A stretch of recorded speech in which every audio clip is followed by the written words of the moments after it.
یہ بات میڈیا سے ڈھکی چھپی نہیں ہے، کس کی وجہ سے نکالا گیا۔ بالکل ظاہر ہے کہ سندھ کے وڈیرے، جاگیردار اور جو یہاں کے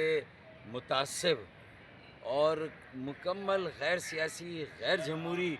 ذہنیت رکھنے والے جو حکمراں ہیں سندھ کے،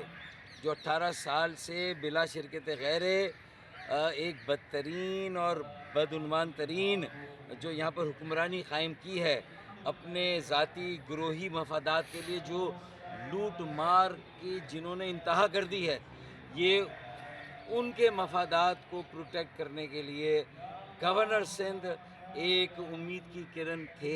ہیں۔ انہوں نے شہری سندھ میں بالخصوص اور پورے سندھ میں لوگوں کو اعتماد دیا، ایسے فلاحی کام کیے جو کہ آئی ٹی کا انسٹیٹیوٹ اور 50,000 بچوں کا انہیں اپنے پیروں پہ کھڑا کرنا، $1,000-2,000 وہ ماہانہ کمانے لگے۔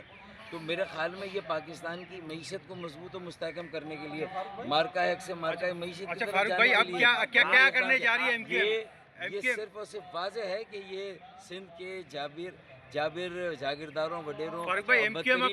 حکمرانوں کو خوش کرنے کے لیے فیصلہ کیا گیا۔ ان کی بلیک میلنگ میں آ کر یہ فیصلہ کیا گیا ہے، لیکن یہ ایک سنگین غلطی کی ہے، بالا فیصلہ کیا۔ ایم کیو ایم کو نہ اعتماد میں لیا گیا، نہ مشورہ کیا گیا، نہ پوچھا گیا، نہ اطلاع دی گئی، اور اپنی طرف سے یہ میسج دیا گیا ایم کیو ایم کو کہ حکومت نے کہا ہے کہ ہماری طرف سے خیر بات، ہمیں تمہاری ضرورت نہیں ہے۔ اب ایم کیو ایم کا کوئی اخلاقی جواز نہیں ہے اس حکومت میں رہنے کا، فی الفور حکومت کو خیر بات کہہ کے حکومت سے علیحدہ ہو جانا چاہیے، ایک لمحے کی بھی تاخیر نہیں کرنی۔ پی ایم ایل این، وزیر اعظم اور وفاقی حکومت کو بھی پچھتانا پڑے گا اس فیصلے۔ یہ تو کمیٹی کی میٹنگ ہوگی اور اسی میں فیصلہ ہوگا نا، لیکن یہ میری ذمہ داری تھی کہ میں عوام میں بھی جو پارٹی کا ایک موقف ہے، پارٹی میں جو ایک سینٹیمنٹ اور سوچ ہے، وہ میں لوگوں تک پہنچا، میں نے وہ پہنچایا۔ میں نے خالد مقبول بھائی تک بھی اور پارٹی کی جو مرکزی کمیٹی ہے اس میں بھی میں نے یہ ساری باتیں رکھ دی ہیں، پارٹی کے ایم این ایز اور ایم پی ایس کے ساتھ بھی یہ ساری باتیں میں نے کی ہیں، پارٹی کی جو مختلف تنظیمی ڈھانچہ اس میں بھی یہ ساری بات کر دی ہے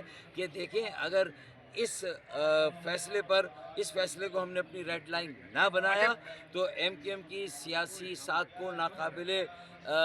جیسے کہتے ہیں تلافی نقصان پہنچے گا ایم کیو ایم کی ساکھ کو۔ اب ایم کیو ایم بڑی مشکل سے اپنے پیروں پہ کھڑی ہوئی تھی، گورنر کامران ٹیسوری کی جو تائید اور حمایت تھی اور جو ان کے کام تھے، اس نے ایم کیو ایم کو ایک جلا دی تھی، ایم کیو ایم کو ایک نئی زندگی دی تھی۔ ہم اپنے پیروں پہ کھڑے ہوئے تھے، نئے تاجر صنعت کار آ رہے تھے پارٹی میں، نوجوانوں کی ایک بڑی کھیپ پارٹی میں آ رہی تھی، اور اس کے بعد مطلب اگر یہ فیصلہ ہو، یہ تو شہباز شریف اور وفاقی حکومت کی گڈ ول سندھ میں اگر کوئی تھی تو وہ گورنر سندھ تھے، وہ ان کے نامزد کردہ نمائندہ تھے، ان کی طرف سے تھے۔ انہیں سوچنا ان کی ساکھ کو بھی ناقابل تلافی نقصان پہنچے گا۔ پی ایم ایل این، وزیر اعظم اور وفاقی حکومت کو بھی پچھتانا پڑے گا اس فیصلے